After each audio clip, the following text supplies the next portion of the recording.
Hello guys, it's Trigger Art here, back with another video. On today's video we're going to be focusing on how to draw dynamic poses. For this particular video we'll be looking at 5 major steps: perspective, foreshortening, character's angle, camera position, and finally application. So firstly, perspective. So a simple definition of perspective would be a viewpoint in relation to a three-dimensional space. This establishes your character and giving the character depth. So you're giving off an illusion that your character is in a three-dimensional space. So first you have to establish the position of the character and from which viewpoint the character is in. I did an in-depth video on perspective specifically. Link is in the description below. Second is foreshortening. So foreshortening is actually shortening the length of the character due to the perspective. So for example, if someone is drawing out a fist towards the camera, the length of the arm would be shortened and you would only get to see a small portion of the arm, the full length of the arm. So hence it's called foreshortening. There are certain portions of the character that becomes larger and certain portions that become smaller. Thirdly is the character's angle and action. So here you are imagining the position in which the character is facing as well as the action he's performing. So what is this character doing? Is he sitting? Is he fighting? Is he running? Is he jumping? So there are basically limitless possibilities, and this is where you have to decide what kind of pose, what kind of action is this character going for. Fourthly, camera position. Camera position is self-explanatory where the camera is positioned. There are different types of camera position. There's long range, wide, aerial shot, medium close-up shot, and close-up shot. The list can go on and on. Now for the application, I'm going to show you how to apply all these methods into an actual dynamic pose. So we are going to apply perspective, foreshortening, the character's angle, the camera position, and take all of that and actually apply it to get the desired result. So firstly, as an example, we'll start off with what the idea is. So here what I'm going for is basically a giant character smashing into a warrior. Maybe let's just say this is during the Middle Age period. It's like a fantasy story or whatever. So what I'll do is I'll look at the perspective. So the perspective in which I use 2-point perspective for this dynamic illustration. The first point is somewhere around here, and the second one basically goes upwards to that point above. The camera in this example is facing above, so it's facing above in a tilted manner, if you will, not directly above, but it's tilted towards the above, so we get to see the above action rather than the things that are happening below. So it's sort of like a close-up or a medium shot, if you will, a medium close-up shot. So what I'll start with the giant here smashing into the character. But either way, you can either start with the character or start off with the giant, but I'm choosing to start off with the giant since he's at the foreground. It will be the character at the foreground. So I'll add a layer here. I've added a layer basically. So I'll add a new layer above every other layer, and then I'll start by drawing a figure. So since this character is smashing So he's drawing out his hand in a way. He's drawing out his fist. Let me drop this character. He's drawing out his fist towards the character below. So the character will be somewhere around here, defending himself. So this giant, I'm just doing it, I'm not using any reference, but you can use reference if you want to. But for now, I'm just winging it as I go along. So these are the fists. So now I'm not concerned with accuracy, I'm just concerned with getting the form right. And what you'll notice with this camera angle is that the arms become smaller above, and the character also becomes larger as we flow with him towards the bottom.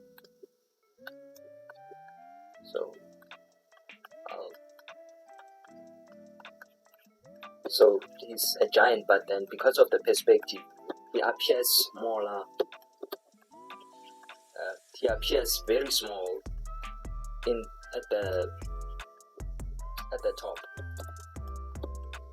because of the tilt. Remember, when something is further away from the camera, the smaller it becomes, and the closer, the bigger it is. We are basically applying that principle.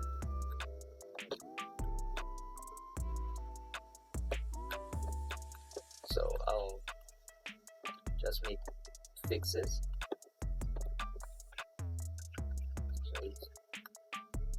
So here we're building form. So I'll add his arms, like his chest, then I'll fix this arm. So he's drawing out his fist, like trying to smash the character. So he's looking at him like an insect, like a puny insect, and trying to crush him. So I'll add.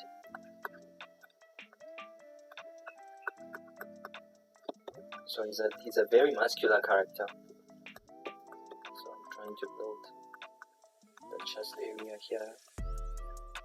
I've been drawing my very muscular guys, and he's also bulky. I'm trying to make him like a very bulky character. And then here are his legs spread. I'm making his legs a bit spread out, following also the angle, so he can wear some kind of cloth, but we'll get into those details. We'll get into these details when we are building the character. So now we are more concerned about the form of the character. So he's very chilled, nothing intense. Or we can make it as intense as we want. Let's say the leg on the right is forward. It's a bit forward, and what you will realize with this is that the leg will become bigger because it's getting closer to the camera. So when it approaches closer to the camera, the leg becomes a lot bigger.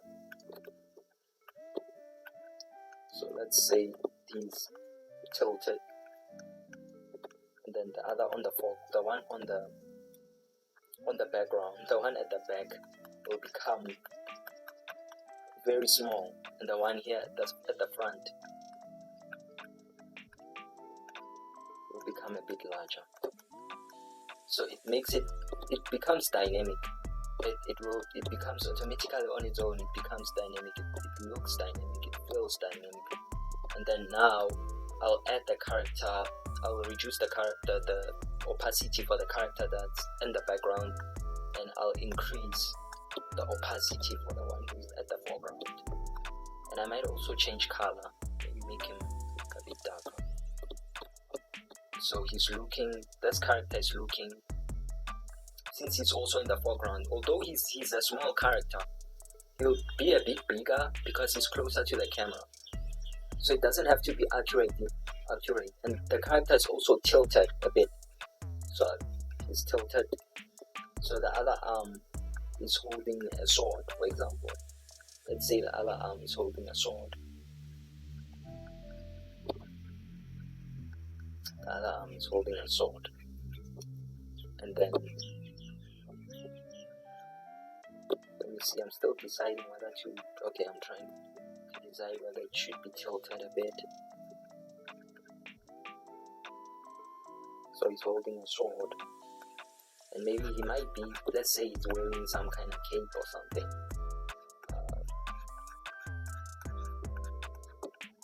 Let's say he's wearing some kind of cape, and then he's holding a sword.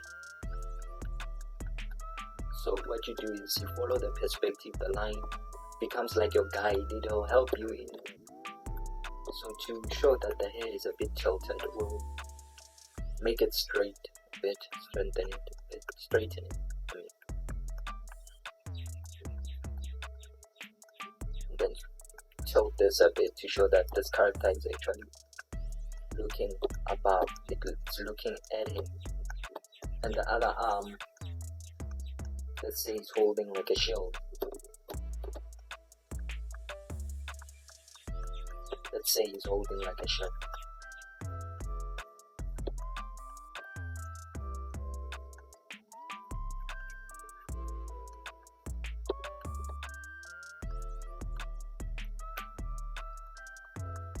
He's holding a shield. So he's trying to defend himself. You could say in this moment, what the heck is that, or something. But he's basically holding a shield, defending himself. So now what I'll do is I'll erase part of some of these because they won't be visible. And so this is basically a basic way to draw the character dynamic in a dynamic form. So this is it. So for the second illustration, I'm thinking, although I'll polish the sketch. For now, I'm gonna move on to the second one. So let me save it. I'll polish the sketch later on. So let's reduce the opacity and move to the second sketch. For the second sketch, I'm thinking of the same warrior. It might be this guy. Maybe it's this guy. Maybe it's not. But a character landing in a way. The classic superhero landing. I'll show you. So here I'm going with 1 point perspective. So the perspective will basically be my guide. It will help me in establishing the form of the character. So I'm thinking his head to be the largest. His head is tilted forward, so his head will basically be larger than the rest of the form. And it's tilted a little bit towards downwards in a way. So it's tilted towards a bit to the bottom. Although the character is looking a bit, he's still be facing up, but his head is tilted downward. So now we go move on to the neck. So in foreshortening, for example, you won't get to see the neck of the character. The neck won't be as full as it should be. Similarly with the arm will be full, will be shown in full. However, his body, because it's tilted, we don't get to see the full length. It's shortened, and because it's pulled backwards, it becomes smaller. So his arm is spread out and is basically holding the ground. It's basically like that, holding the ground, touching the ground, if you will. So it's touching the ground.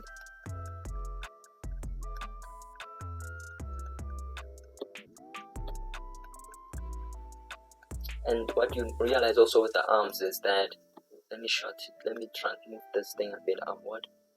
What you realize is that the arm, this arm, should I call it the thumb?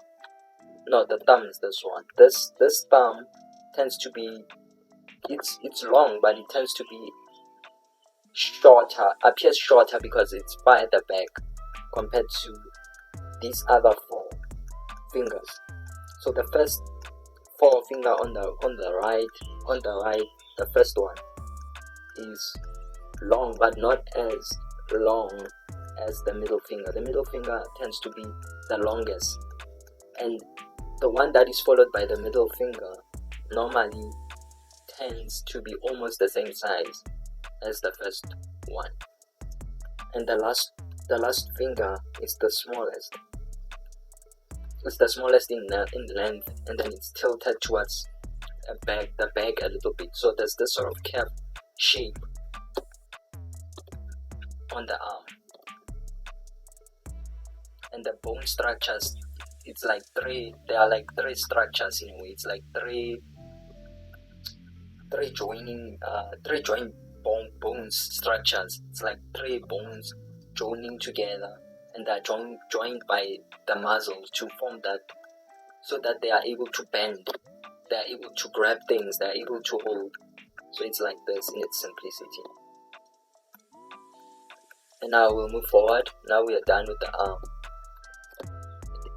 We move towards the leg. So because the arm is tilted forward and it's stretched, we'll get to see its full length in comparison to the body, because the body is tilted backwards and it's bending in a way, so it's not straight, it's like leaning towards the back. So we'll only get to see a smaller portion of it, and then this leg that is standing up above, it's also tilting a bit towards the side. Actually, it's facing that other direction, so we'll also get to see almost its full length, similar to the knee. From the knee to downwards, we get to see also the full length of the leg, and the leg is a bit tilted like that.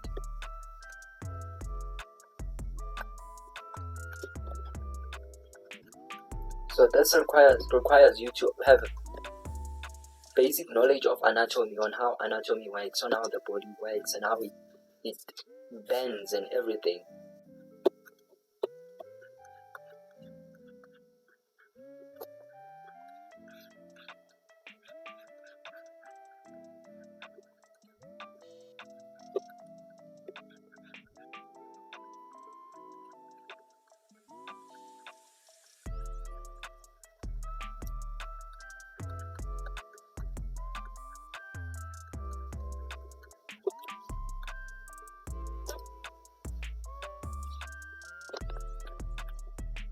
So the leg is normally tilted towards the back,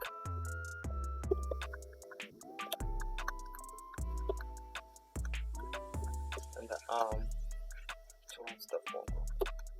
So it becomes slower. So the character is holding some kind of a sword.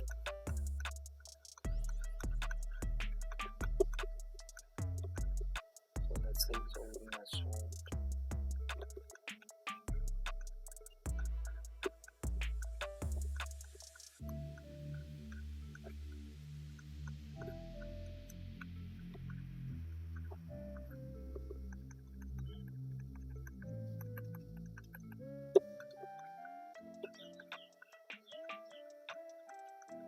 Let's say he's holding like a sword,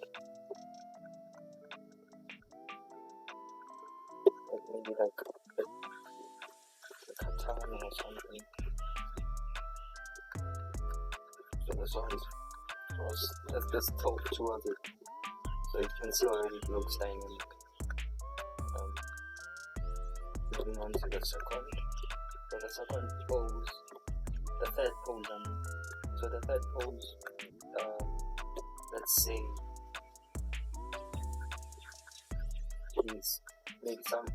the character is like drawing out a fist. So we're also using 2-point perspective for this one. So the character is like drawing out a fist, like So you get to sit above the head, above the arm. So here there's a line that goes from up to down, and I will do with the arm. Okay, I'll reduce this a little bit.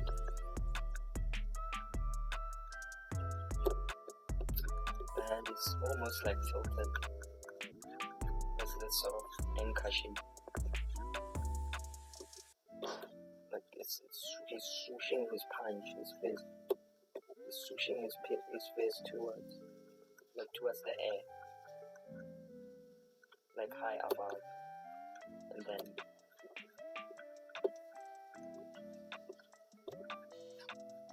let's say he's like punching something, so this leg will go up.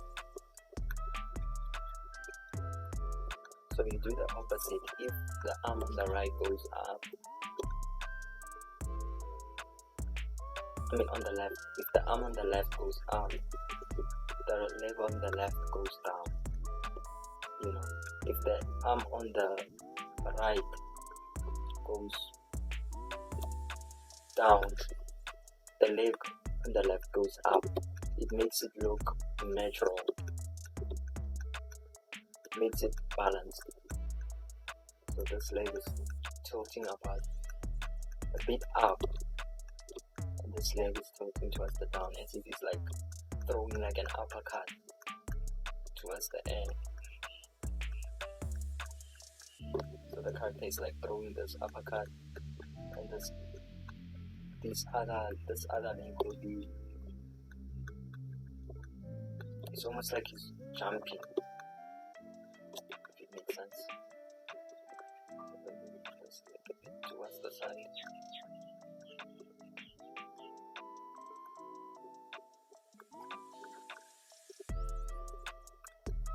And the other arm. So he's throwing out the other fist as well. So it's both fists on the left and the right. As if he's ready to throw another one. He's ready to throw another punch and just throw it above. So yeah, this is a basic way of drawing dynamic angles in a simple way. So now what I'll do is I'll finalize these sketches and then make them look proper. If you want to know how to properly sketch and line out your characters, I've also made videos on that, links in the description below.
Thank you guys for watching.